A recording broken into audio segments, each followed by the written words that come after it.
Welcome to the Leadership Labs with Dimitrj.ai, a podcast where we delve into the fascinating world of deep tech entrepreneurship, company founders and venture capitalists. I'm your host, Anthony Kelly, and I'm thrilled to have you join us in this exciting journey.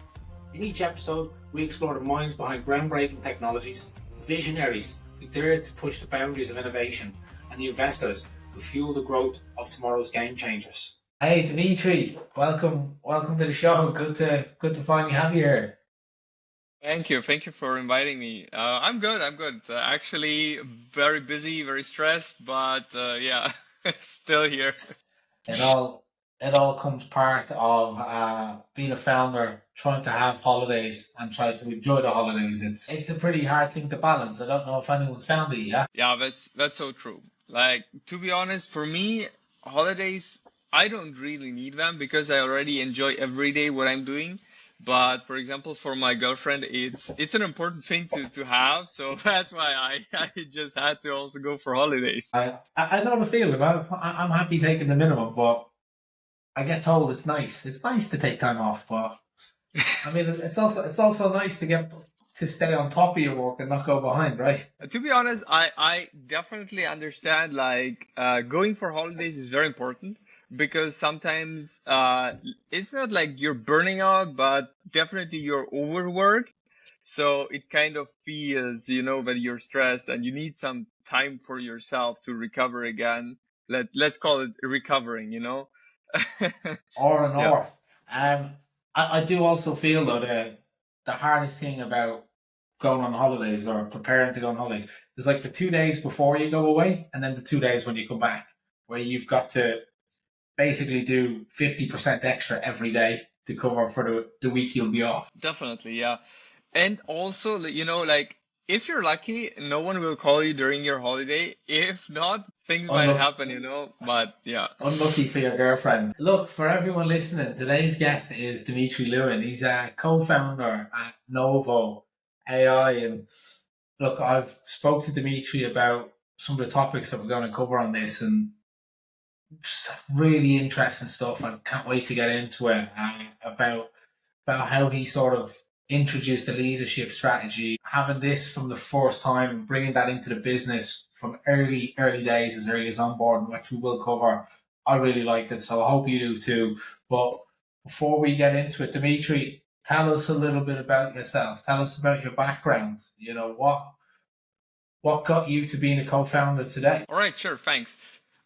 So my background is I studied economics, and even before that, I was selling motorbikes in a shop. But then I discovered for myself that I want to build something for myself, like a company or working in a higher hierarchy, and to just lead because I really like it. And yeah, that's what got me into it. Is that working for a bigger company is kind of not my thing, and that's where I started to visiting this startup events and looking for ideas and actually looking for also other founders who could join me with my own idea. And then apparently I ended up joining someone else's idea, which was quite better than my idea at that time. And we just saw that there are more to get into it. Nice. Before we go about Novo, though, I do just want to ask: is there a reason that you had like this burning desire to be an entrepreneur, right? Because look, in some cases you either have it or you don't. Some people don't even have it and end up building some of the most amazing companies ever. Some people have it and will fail at 10 companies before they get one, right? So what was it for you? Definitely. Yeah, I know what you mean.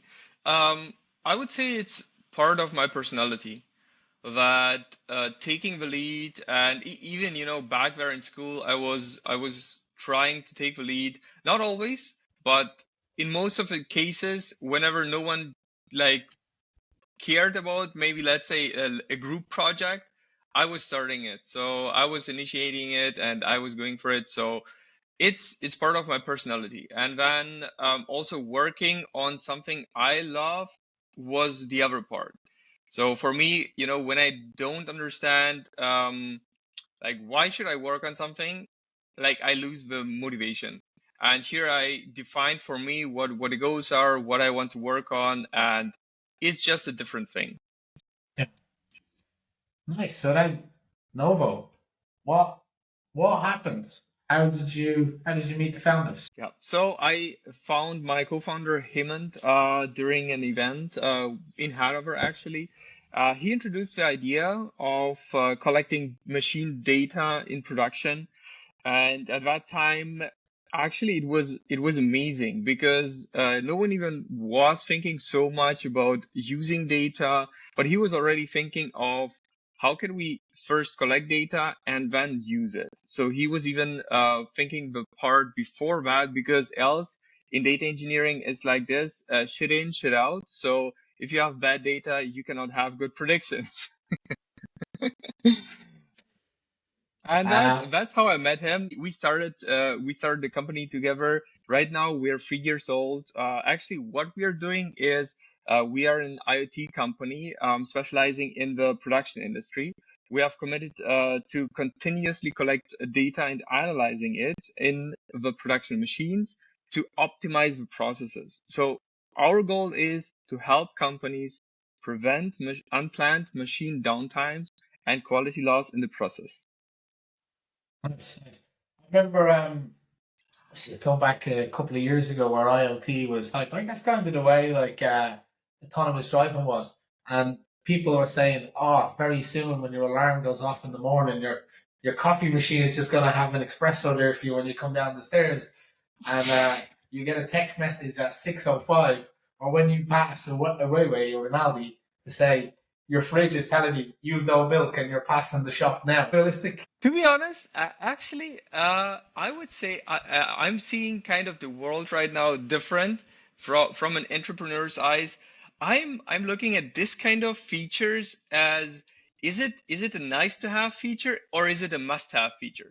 So whenever I see this kind of nice have features, I think that probably that's not going to be, in the future very soon, because it's just nice to have. And if it's nice to have, people tend to ignore it or even not buying it. So that's why, like, I would focus more on the must-have features and the one which bring real value. So yeah, if it brings real value to you, knowing what is in your fridge, then definitely, yeah, that might be in the near future.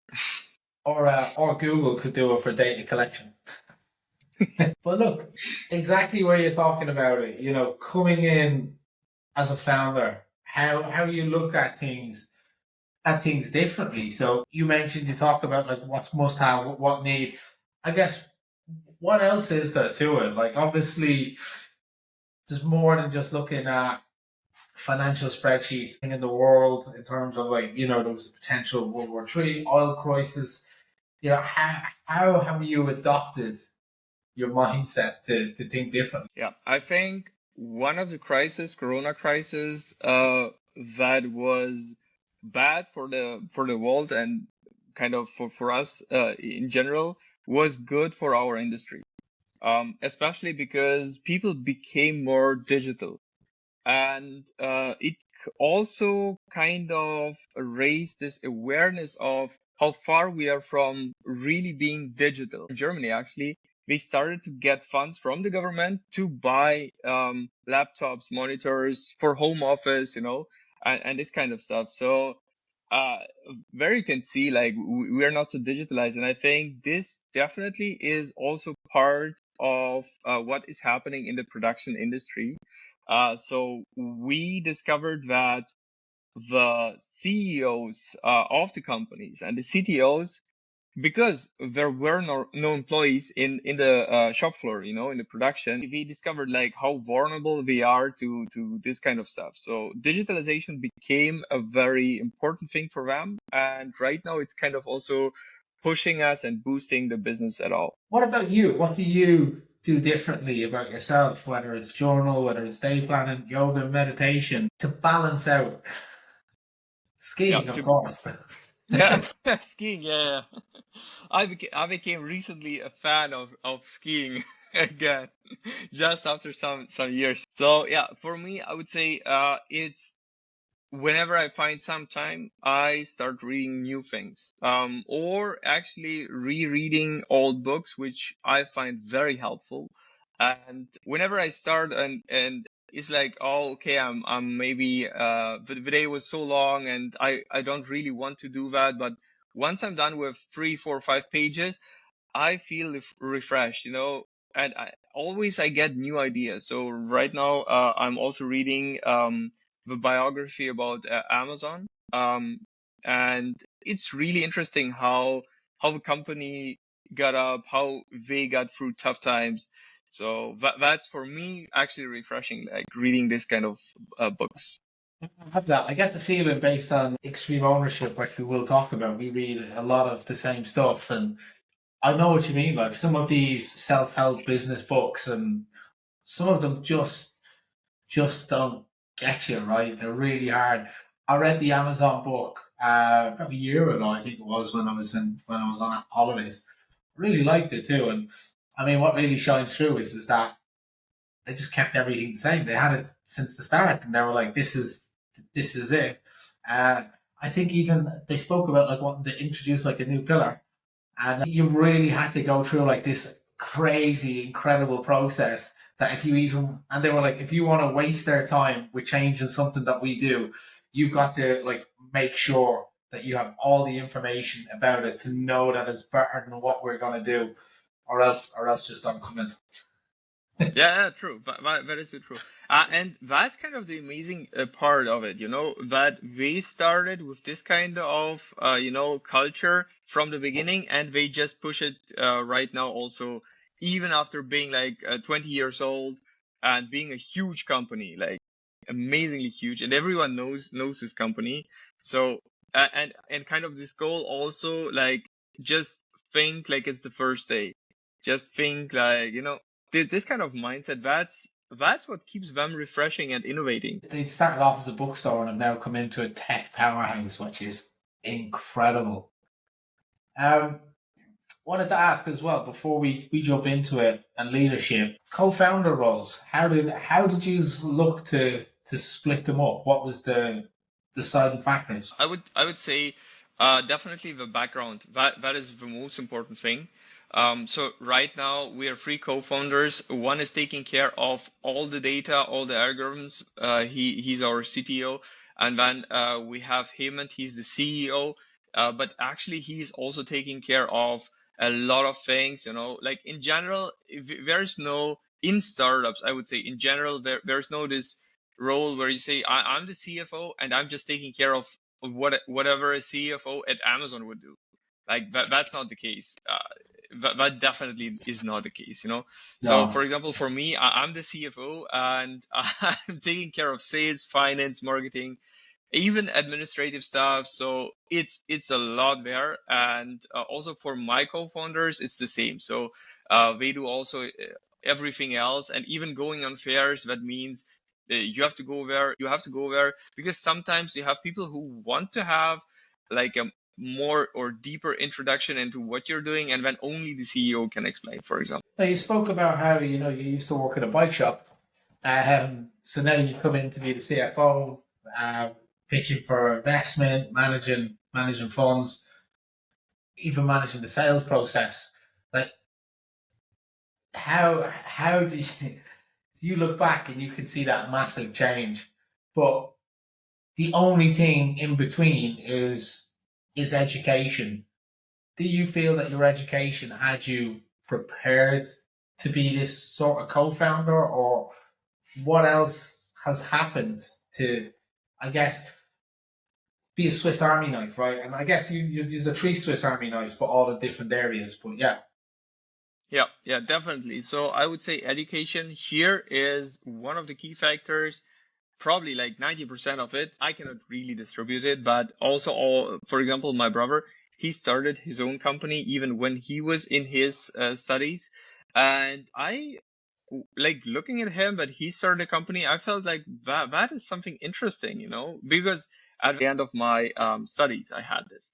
But during it, like I was not so into it.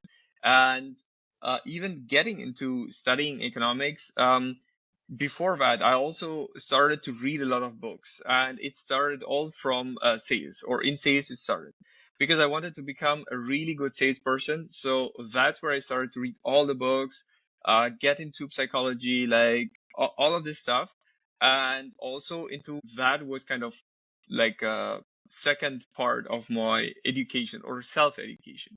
And then I got into the studies, and I already felt that because of reading these books and because of getting all this knowledge, I had a lot of bonuses compared to my fellows.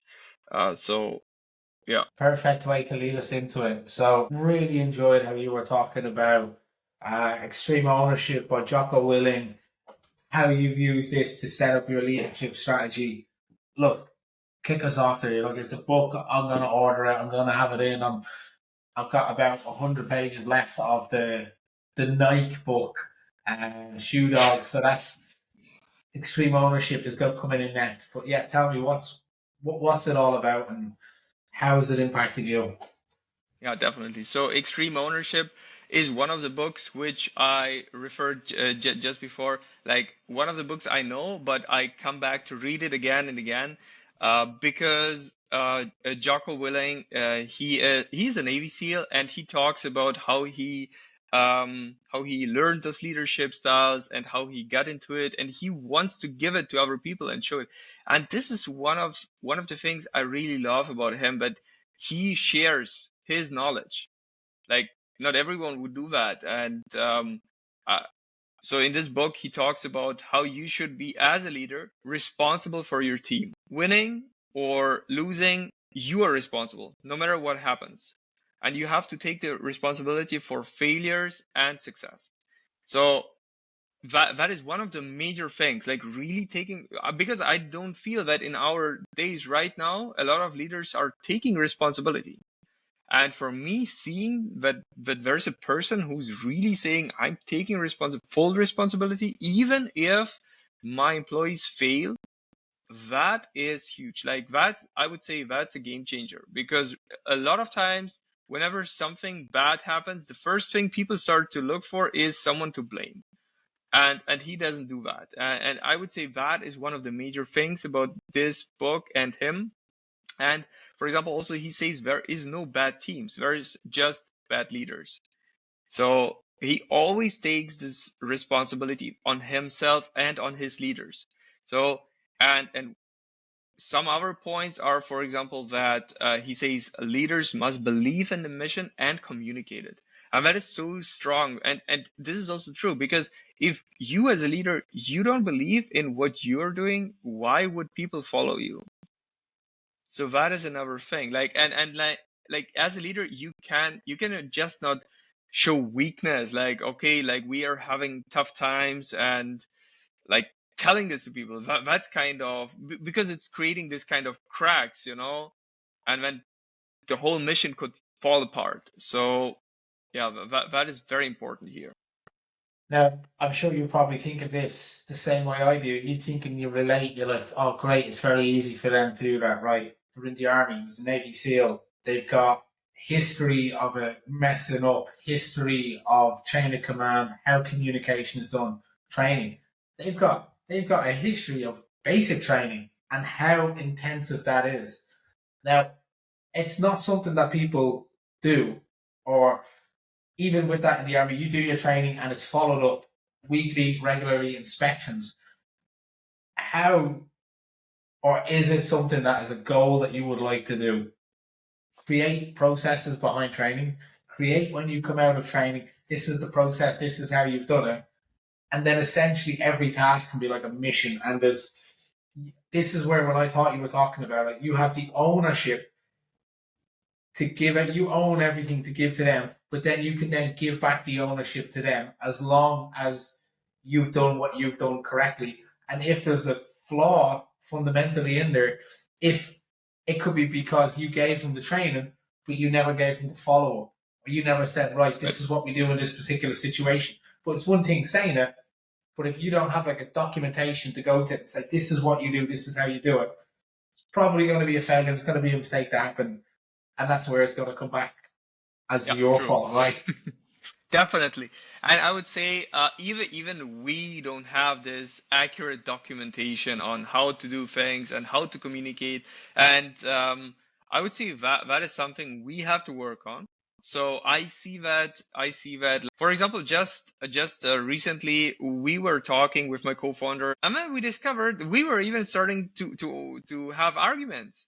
And then we discovered we are talking about the same thing, but we just had the wrong communication, like, because it's also complex stuff, complex tech stuff. It's not so easy to get into it, and if you have a different understanding of it, and then you can get lost in translation. So that is actually what can happen and what will happen a lot of times, even if you know someone for 3 years and we have good communications, and like one of the things as a co-founder, definitely what you have to watch out is get rid of toxic people. And to find toxic people, it is not so easy. It definitely you because I'm a recruiter. People put on their best face for an interview. correct, correct. That is so hard. So as a leader, you have to find these bad apples, very quickly. And this could be like because I would say during an interview, I'm not capable. At least I'm not capable of it. I don't know if anyone could be capable of it. Finding a person, maybe some AI with some with a vision system, yeah, maybe. Liners. If, right, right. The bead, So detecting beads of sweat coming down their face. Yes, I'm a team player. correct, correct. That's what I'm thinking about right now. So maybe yes, but for me, for example, it's not possible, and probably to get to that kind of stage where you can read a person in a few minutes and decide if their personality is good not, or if their behavior is good not, that takes you a lot of years of training. But I would say what kind of person the person is you hired. And then you have to think: is this person right? Does this person fit into our team, or else? So that is very important. Like getting the right team together and working on it. It is quite unfortunate that a lot of people will even let that go past, and they'll let it go on and on and on, and then they'll realize they've got this circle shaped hole that they've been trying to put a square through the whole time. That person's probably never going to fit. There's no amount of coaching that's going to change that. No amount of processes. If they're simply just not following your processes, coming in late, and I mean, even going far back, I hate to say it, but if they're almost destroying their company integrity and culture, not destroying is quite a harsh word, but these little things are important. They're important as a leader. That Yeah. not to make you look soft, but if someone's not a team player, everyone else is going to look at how you react, and if you as a leader aren't doing it correctly, it just doesn't look right.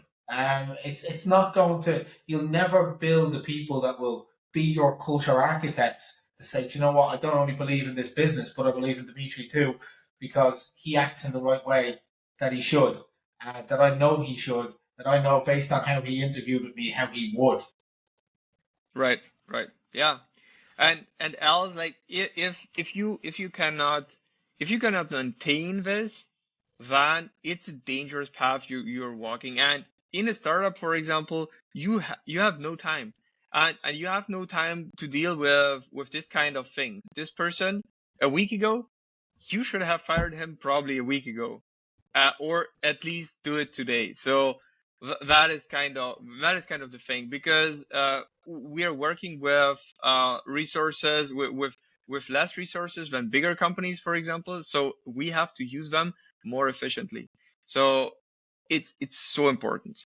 You So also have to to use your own time more efficiently as well. Unfortunately, you've not probably the wrong word, but you've got to think a little bit more selfishly about it, and I mean selfishly about your time, right, because your time not spent in the right places is effectively time not being spent on your business. right, And as a founder, you're quite indispensable, right? You know some stuff that can't be replaced. You can't rehire someone who's going to have your passion, your belief in the business. Yeah, you can get great employees, but they'll never be able to really represent the business the way you would, like let's say That on is a, that on is a true. sales meeting. Yes. Yeah, that is true. So that's why what I can recommend definitely is get people for the like let's divide it by this. Like in every situation, whenever you have a new task to do, you have to decide, is this something where I would contribute to be productive? Or is this something which is just keeping me busy? Because you can spend your time on being productive or on being busy. By being busy, I mean, for example, let's say you have to buy a car. So you're just checking on the car for 3 hours, which one to buy, and you start to compare and all of this. So to shorter. Because if the other task, for example, doing some cold calls in my daily business, that's for example one of the things. So doing a cold call and like missing out on 3 hours of cold calls because I have searching for a new car to buy for the company, that is where I kept myself busy, but I was not productive. So that is what I mean by that. That is very important. And to be honest, when sometimes I'm just busy but not productive, but at least then I know that, oh shit, I should stop that. So that's where I just say, okay, now quit that and do something else. It's also a task that's easy to procrastinate, right? Correct. Nobody, everyone is afraid of the answers, so nobody wants to do it. Although the right answers and the right call can be highly beneficial. I just want to go back and ask about Jocko Willing. You mentioned a little bit about communication, how leaders should act.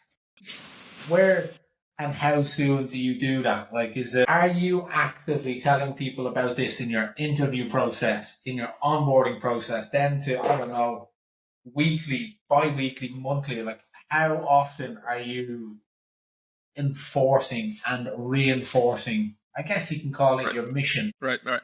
So what I actually learned from Jocko Willing and the book Extreme Ownership is that it is very important to build this culture of accountability. So not only the founders, but also the employees have to take responsibility in their work. So what I mean by that is, instead of just giving tasks to people, we give projects, like in our product, and which effect it will have and why is it important. So promoting awareness of what you do and like what it contributes to is very important for the people.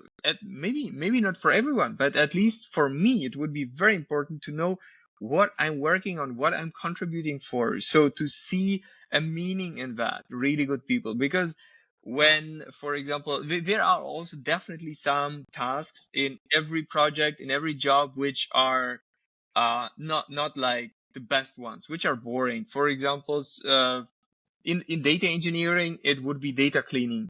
You just sit there and for hours and hours you have to do that. Yeah, sure, you have to do that, but also you do different things, and then you analyze it with algorithms. You find out which one to use, and you explore this things.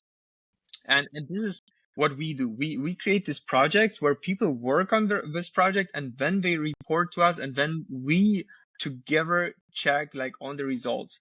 So promoting that, and also establishing the efficient communication, where I say, look, whenever you, not only whenever you have any question, you should ask me, but let's sit together and every week we talk about. So to also know where the people are going. And this is very important because for example, we also have interns, and if the interns would just, like, if we would let them do whatever they want, they would also get lost, because they are the ones who need leadership, because we are just starting in their career. So here I would say, if you want to start with leadership, definitely start with interns. I'm not sure if I told you this when we were like preparing before this, but you've essentially what is called creating a safe environment. I don't know, depending on where you've read that or seen that before. I've read it from, I think it's the book Hiring A Players. You get not Amazon, this one I think is Facebook, baby. and they talk about hiring A players, and I completely go against it, right? I don't think you have to hire A players to have the best talents. I think you have to make safe environments for these talents, make them happy, understand intrinsic motivators, understand how they like to work. And then where you've talked about is you give them projects, give them the knowledge base, you give them the support, the guidance. But it's not a case of, hey, and this is what it used to be, right? Environments used to be maybe 10, 15 years ago. You go in, you give you this project. If you fail, yeah, your head's on the line, right? And Right. that's the problem. It's what it was like. Whereas now you're like, Right. you can come back, you're setting milestones, you're setting targets, you're going back, it's safe. Even if this doesn't work, Right. Yeah, that's it is still okay. so important. Like if because this might happen twice. Like if you fail on a project and then everyone is like, "Oh yeah, you failed this project," but no one's mentioning it. And then you fail the second time and everyone is like looking at you, and giving you this stare like, "Oh, you failed again." Like that is what I mean by toxic. Like that is something you cannot promote, at least in a startup, because especially you have to look on startups differently. Maybe you heard of the Stacy matrix. It is where you have two lines. So one is why, where you don't know what to do, and the other one is wait, I even have check it ourselves. So the other one is, it's about you don't know the right solution for a thing, and you move in an uncertain environment. But the more you move out of this zero axis, you go into this chaotic environments. And this is where actually startups are. They are in chaotic environments. They don't know what the right solution is yet, and what would be the right solution. And if you're in an environment like that, you cannot say, or you cannot survive without this kind of safe space where you say, look, we even don't know, so we have to explore together. And if you don't give this kind of support to growth, because people want to explore, they will very quickly just resign, and maybe they will not quit the job, but they will just resign and they will still stay there, but they will not work on new things, on new solutions. They will never tell you ideas anymore. So, and this is what I promote. Like for everyone, whoever starts in the company, I tell them probably like 5 times in a week when they start, look, we are a startup. If you have a new idea, just give it to me, and we can talk about it. We can discuss it. If you have a new method you think might be interesting, let's talk about it. So that is very important. I can understand that in some businesses you cannot have this kind of attitude. In an established, I don't know, if you want to sell flowers and someone comes up with selling books instead of flowers, that might not work out. um, but in startups where you're in this chaotic environment where you don't even know what the final results, actually you can see how it works also, because there are businesses like, just like Amazon is one of the best examples for that. They started with books and now look what they are doing. Like probably soon there will be no industry where they are not into that. Yeah.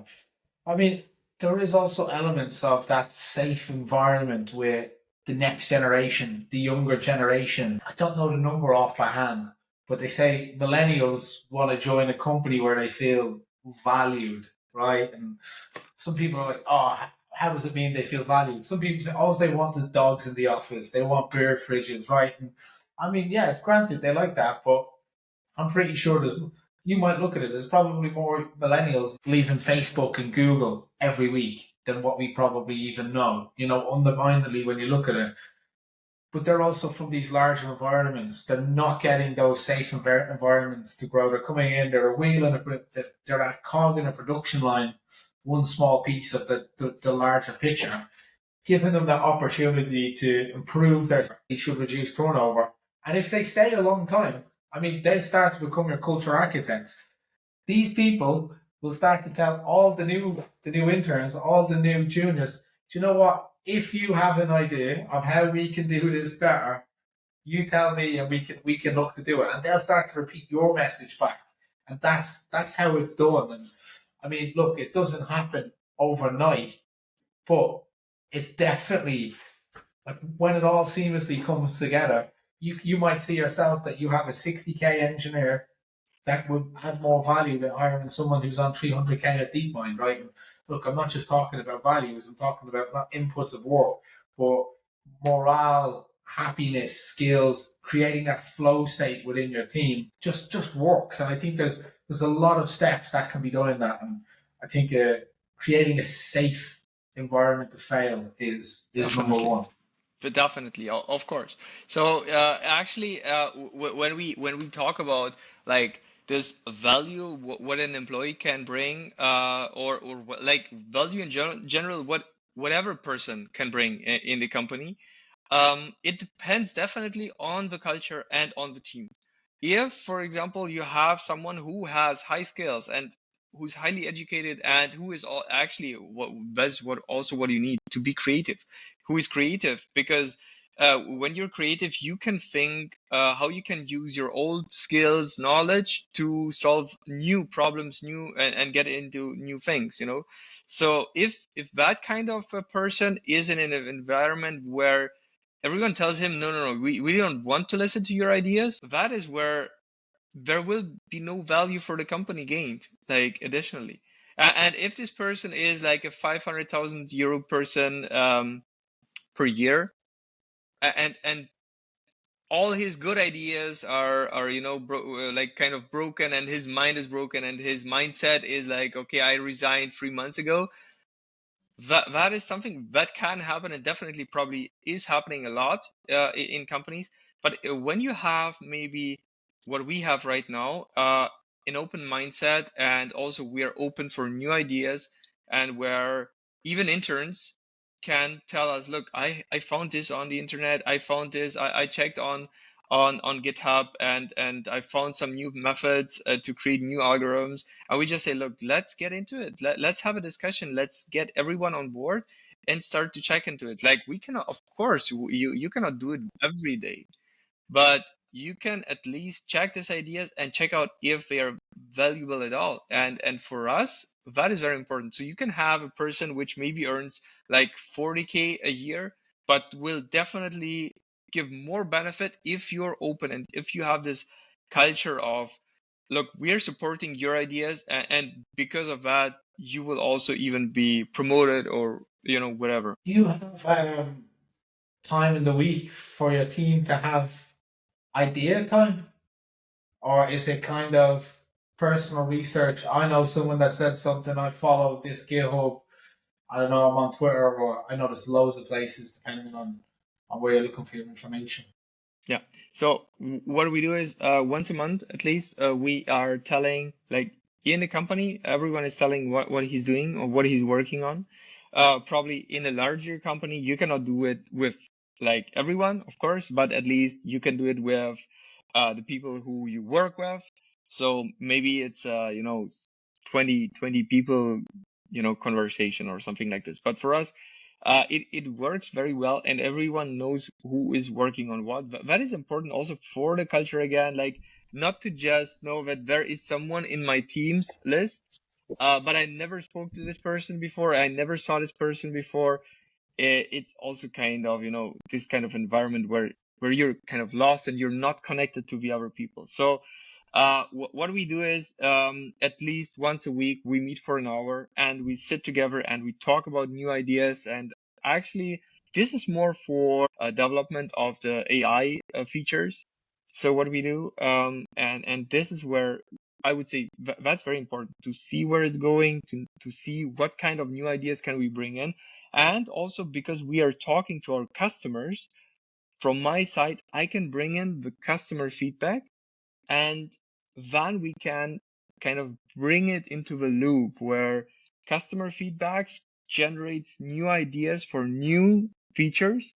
And then we bring out the feature or the product, send it to the customer, and then he can work with it. He can check on it, and then give feedback again. So this is very important. So this kind of things, like, else, if you just let the people work on something, it's not connected, and you have to connect everything. Nice. Love it.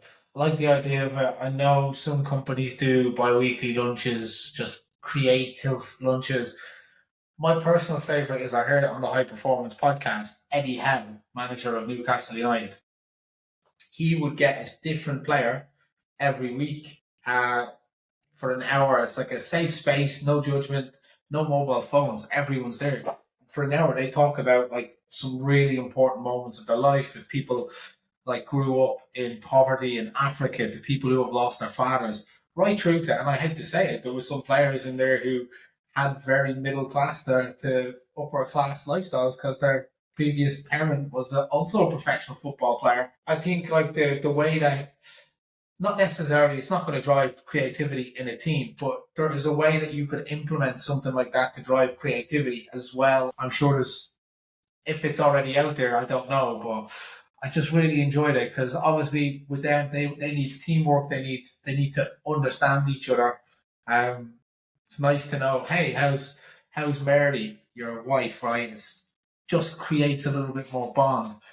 And those guys have to be performing on the top 1% when Yeah. they step on the pitch. So to know the people around you that you can count on them as well, I think kind of helps with that. Yeah, definitely. I totally agree to that. And yeah, building also that is kind of the stuff what he does. He is building the personal relationship in the team, in the company. So of course, if you're even knowing how the personal life of a person is going, no matter if it's an employee, manager, whatever, it connects you more. And this personal connection is very important also to people. It's kind of, you start also to care less, and this is also one of the things Jocko actually maybe didn't even tell, but this is what he and his, let's say, boys had. Like, they were a team of people who knew each other for a lot of years, and they have been working together for a lot of years, and they were also in other countries, in Afghanistan, Iraq, and so they have been kind of together there for a long time. Of course, they knew each other. Of course, they started to have these personal relationships, and this is where you can also see that probably more in this kind of environments, like the army, or let's say in working environments where people don't quit the job, where people don't say like, okay, I'm quitting the job to have a better salary job. And this kind of personal connection is very important. So if you're connected to people, that brings more trust also. So that's really important. I cannot yeah. I hate to say it, but you kind of sparked an idea in my head. I'd love to see what the success rate was of an employee that joins fully remote during COVID versus someone that joins hybrid. Um, I would imagine, well, not the success, but let's say the longevity, right? Because you I can make tell you that a lot. because we You had know? it. Yeah, I can tell you that from my personal experience. That is also one of the reasons why we actually don't want the people to work fully remotely. In some cases, it works, but I would say it would be better if they would at least work in a hybrid, working maybe for 3 days at home and then 2 days in the office. That would be definitely better. But I can tell you from my own experience, whenever we had someone who was completely fully remotely working, it was not the same as someone who worked in the office full time. Like, Yeah. and we also, like, for them it was also, and for us it was easier to say goodbye. Good points. Good points. Yeah, no, I do feel that way about it. Never really looked into the statistics behind it, but it's definitely going to be something that I'll check out. I wanted to ask you, so up to you personally, taking ownership of yourself, taking ownership of your day. What's your process? Do you have one? Staying disciplined? Do you have ways that you like chunk tasks? Anything like that? Anything that you've taken from Jocko Willing that you just think, yeah, do you know what? This is just the way to do it. I would say one thing I definitely not adopt is still getting up at 5 a.m. and starting my day at 5. Like, this is For me, that's hell. I can say that. I don't know how he gets into that and how they can do that, but I tried it for a few weeks actually. But I didn't last so long. In our environment, there are a lot of tasks, and I feel like I'm doing everything, and it doesn't feel productive to me. So I would say I think maybe 9 months ago or 8 months ago, I started to having or I start to write down three tasks per day, which are the most important one, which I have to do, and I started to ticking them off every day. And then after some weeks, I felt that okay, I have been productive and I did something. So that I would say this is also one part of keeping your resilience, to keep your mind also strong, because else after a few months, maybe a year, maybe two, because this is when it happened to me, I felt like kind of I'm not productive anymore. So many tasks I had to do, it kind of rolled over me. And then I started to have this kind of, book where I just write all these things down. So for me, this is my daily routine where I write down three things which are the most important tasks that I have to get done by this day. Sometimes of course, if it's a bigger task, I chop it into parts.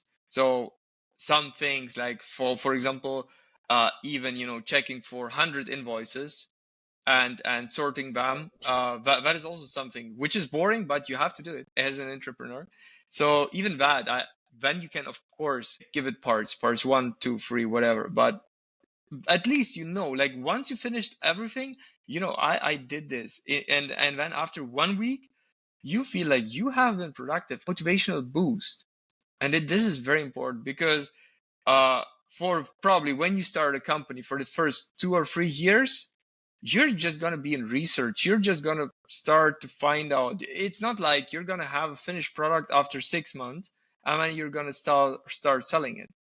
And to keep your resilience for 3 years or 2 years, that's why you have to do that kind of or start habits like this. Good. And then I'm going to close off with some quick fire questions. What would you say if you could change it all again? What would you change? I would say, well, that's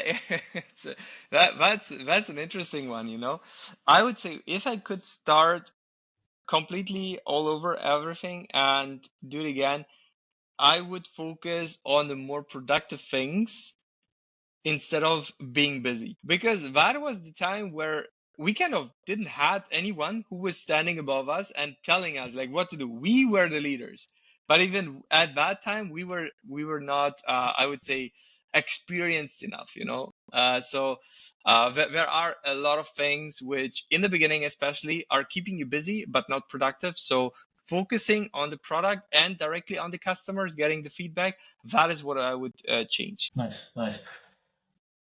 You've already mentioned one. I don't know if you would consider it leadership, but when it comes to leadership, what are your three non-negotiables? So, like I said, for me, uh, I cannot I cannot work with people who are toxic. So that is something that is that is not negotiable.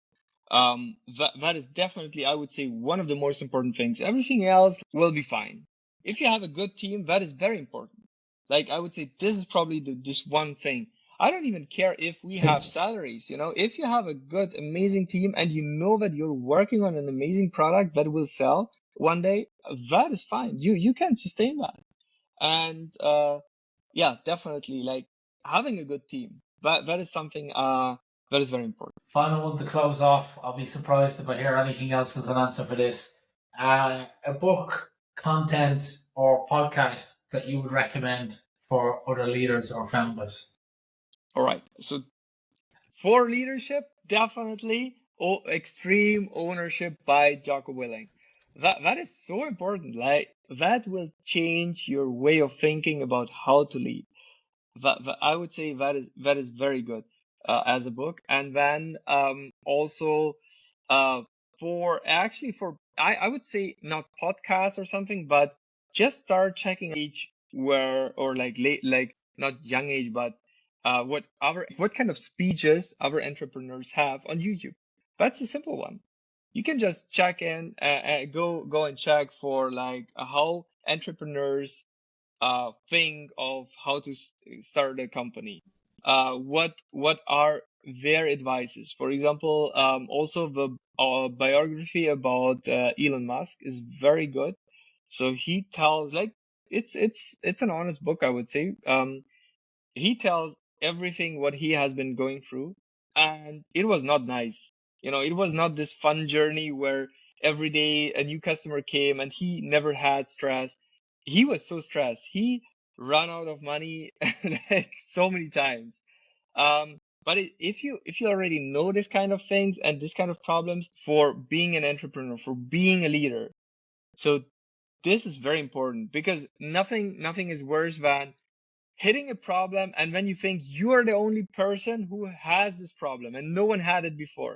Like if you feel that okay, someone else had it already as a problem, he fixed it, he could do it, then why can I also not fix it and do it? So that gives you a lot of relief. We are near, let's say, to running out of money. I'm like, oh yeah, I'm not the first one who had this. I'm not the last one. I will manage it and I will find ways to overcome these problems and obstacles. Good, good, good. Dimitri, that takes us up to time. It's been an absolute pleasure. Thank you. Look, I look forward to doing this with you again in 2 or 3 years and see where we all are. Thank you very much for having me. It was amazing. Talking to you is always nice. That concludes another enlightening episode of the Leadership Labs podcast. If you found today's episode thought-provoking and informative, be sure to subscribe to the Leadership Labs on your preferred podcast platform or on YouTube. Thank you once again for joining us on this journey through the Leadership Labs. Until next time.